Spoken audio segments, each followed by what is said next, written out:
இதோ முறுக்கு ரெடி ஆயிடுச்சு. பார்த்தீங்கன்னா இந்த முறுக்கு பாருங்கள் நல்லா பட்டு பட்டு நல்லா உடையுது. அடியிலலாம் இனி பாதி உடைக்கவே இல்லை. வீட்டில் வந்து எந்த ஸ்நாக்ஸுமே இல்லை. நானும் அண்ணாவும் வந்து அம்மாட்ட சீக்கிரம் ஸ்நாக்ஸ் செஞ்சு தர சொன்னோம்.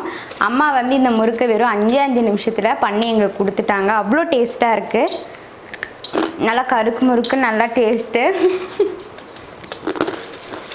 சாப்பிட்டுக்கிறேன். 1 கப் பச்சரிசி மாவு. பச்சரிசி மாவு வந்து நான் கடையில் வாங்கினதை அப்படியே வறுச்சிருக்கேன், வறுக்கவெல்லாம் இல்லை. 1 கப் மாவுக்கு 1/4 கப் பொட்டுக்கடலை எடுத்திருக்கேன். இப்போ இந்த பொட்டுக்கடலையை பவுட்ரு பண்ணி எடுத்துக்கலாம்.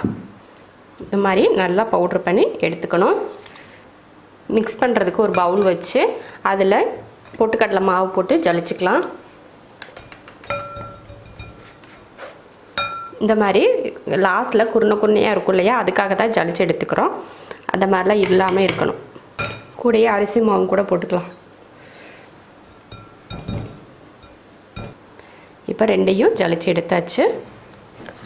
இப்போ மிக்ஸ் பண்ணிடலாம் ரெண்டும். கொஞ்சம் ஓமம் சேர்த்துக்கலாம்.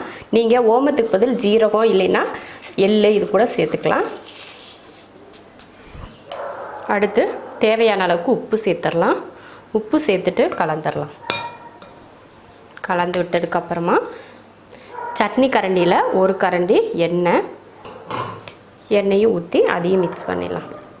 நீங்கள் எண்ணெய்க்கு பதில் பட்டர் கூட சேர்த்துக்கலாம். காரமாக இருக்கணும் அப்படின்னிங்கன்னா கொஞ்சம் மிளகாத்தூள் கூட சேர்த்துக்கலாம். நான் மிளகாத்தூளெல்லாம் சேர்த்துக்கல. இப்போ இதில் கொஞ்சம் கொஞ்சமாக தண்ணி ஊற்றி பிசைஞ்சிக்கலாம். இந்த மாதிரி பக்குவத்தில் பிசைஞ்சு எடுத்துக்கணும். ரொம்பையும் தண்ணியாக இருக்கக்கூடாது, ரொம்ப கெட்டியாகவும் இருக்கக்கூடாது. கொஞ்சம் ஓரளவுக்கு இப்படி நெழுகலாக இருந்தால் தான் நம்ம புளியிறப்போ உடையாமல் வரும். ஒரு முறுக்கு பிடி எடுத்து அதில் சுற்றி எண்ணெய் தடவிக்கலாம். எண்ணெய் தடவிருக்கேன். நான் இது போல் ஸ்டார் அச்சு தான் எடுத்திருக்கேன். உங்களுக்கு முறுக்கச்சில் எது எடுக்கணுமோ அதை எடுத்துக்கோங்க. சுற்றி எண்ணெய் தடவிட்டு இதில் ஒரு உருண்டை எடுத்து முறுக்கச்சில் வச்சிடலாம்.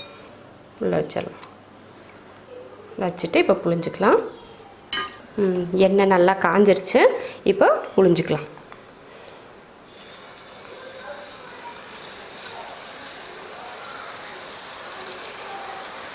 கை சுடுற மாதிரி இருந்துச்சுன்னா எடுத்துட்டு அதுக்கப்புறம் கூட புழிஞ்சுக்கோங்க. தவற விட்டுறாதீங்க எண்ணெயில்.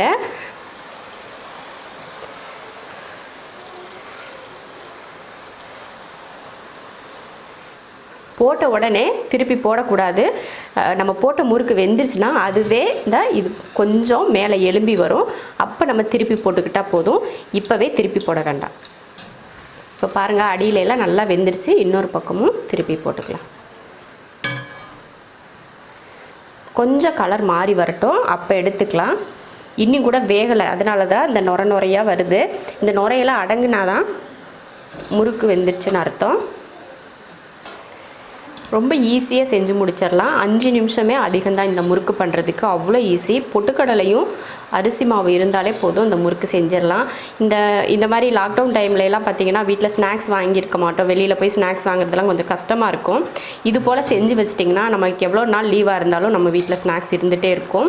அப்பப்போ செய்கிறத விட இந்த மாதிரி செஞ்சு எடுத்து வச்சுக்கோங்க. ஒரு வாரத்துக்கு தகுந்த மாதிரி எடுத்து வச்சிட்டிங்கன்னா உங்களுக்கு டெய்லி ஸ்நாக்ஸ் என்ன செய்யலாம் அப்படிங்கிற யோசனையே இருக்காது.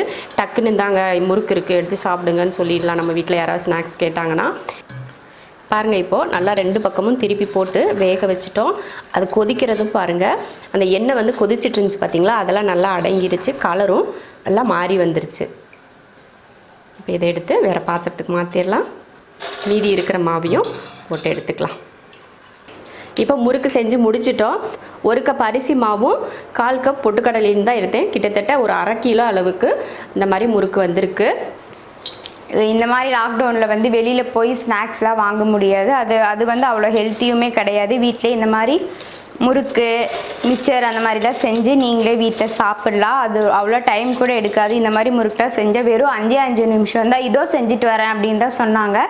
அதுக்குள்ளே வந்து இந்த முறுக்கை செஞ்சுட்டு வந்துட்டாங்க. பார்த்தீங்களா, கொஞ்ச நேரத்தில் நிறைய முறுக்கு செஞ்சுட்டாங்க. இதே மாதிரி நீங்களும் உங்கள் வீட்டில் முறுக்கு செஞ்சு ட்ரை பண்ணிவிட்டு கமெண்டில் சொல்லுங்கள்.